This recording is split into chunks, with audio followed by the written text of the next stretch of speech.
And that is on top of all the Ebola news happening in New York after a doctor tested positive yesterday for the disease. We have team coverage of all those developments from the fact to the fear.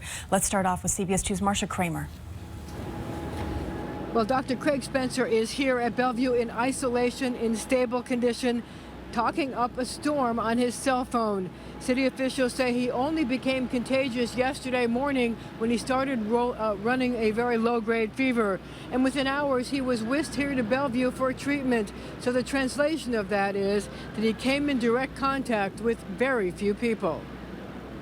There is no cause for alarm. Mayor de Blasio, who himself took the subway to work, telling New Yorkers to go about their business, not change their routine, take mass transit with confidence.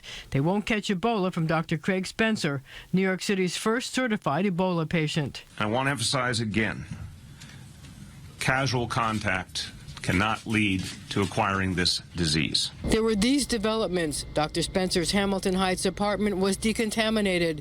His fiancée, Morgan Dixon, is in quarantine at Bellevue.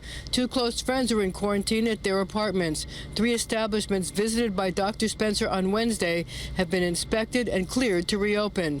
They include the Gutter Bowling Alley in Williamsburg, the Blue Bottle Coffee Shop at the High Line, and the Meatball Shop on Greenwich Avenue. Dr. Spencer arrived in New York on October 17th after treating Ebola patients in Guinea, and he was symptom-free until yesterday. He developed a fever only yesterday when he had a temperature of 100.3. He reported no watery diarrhea, no vomiting, no loss of control of body fluids.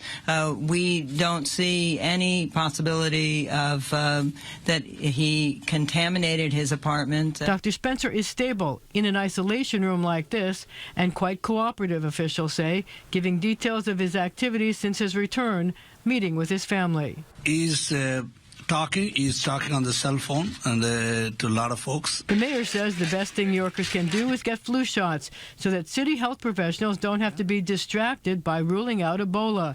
The early symptoms of the flu and Ebola can be similar. We have to make sure that our medical professionals can focus on this crisis properly. They don't need to have false reports or misleading dynamics clogging up their efforts. Now, the mayor is urging people who travel to West Africa and think that they do have Ebola symptoms to call 911 or go to a hospital emergency room immediately. He says don't wait to see if you feel better, and certainly don't wait to get an appointment with your personal physician. We're live at Bellevue tonight. I'm Marcia Kramer, CBS 2 News. Marcia, thank you.